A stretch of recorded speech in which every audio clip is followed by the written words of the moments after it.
Hi guys, ఊర్లో జరుగుతున్న అవినీతి రాజకీయాల గురించి ఒక చిన్న మాట. మనం పని చేసుకోనికి ఎక్కడో హైదరాబాద్కి వచ్చి బ్రతుకుతాం కదా.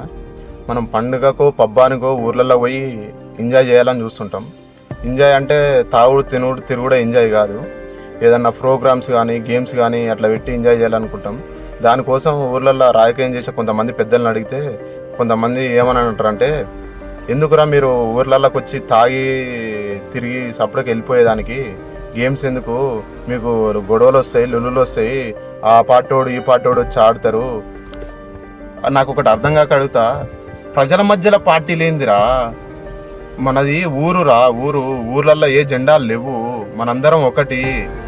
5 ఏళ్ళు ఒక తీరుగుండయి, 5 ఏళ్ళు కలిస్తేనే పిడికిలి. మన ఊరు అంతేరా, అందరు ఒక తీరుగుండరు, అందరు కలిస్తేనే ఐకమత్యంగా ఉండగలుగుతాం.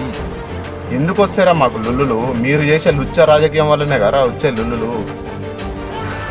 ఇకనైనా మారురా నాయన, మంచి చేద్దాం అని వచ్చిన వాళ్ళని ఆహ్వానించురి.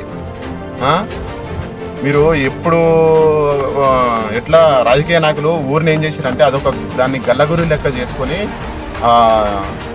గల్లగురి లెక్క బేస్ చేసుకొని ఊరి మీద లక్షలు కోట్లు సంపాదిస్తారు. మీరెప్పుడు బాగుపడతారా?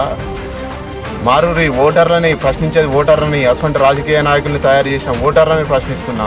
నేను మారినా, మీరు మారూరి, వీలైతే నీతో పక్కనున్న మార్చు. తిట్టడానికి తిట్లు వస్తున్నాయి కానీ తిట్టలేకపోతున్నాయి, ఎందుకంటే వీడియోలలో తిడితే అది జర కాంట్రవర్సీ అవుతుందని. ఓకే రైట్ గాయ్స్, మారదాం, ఇకనైనా మారదాం. Kill them with your success.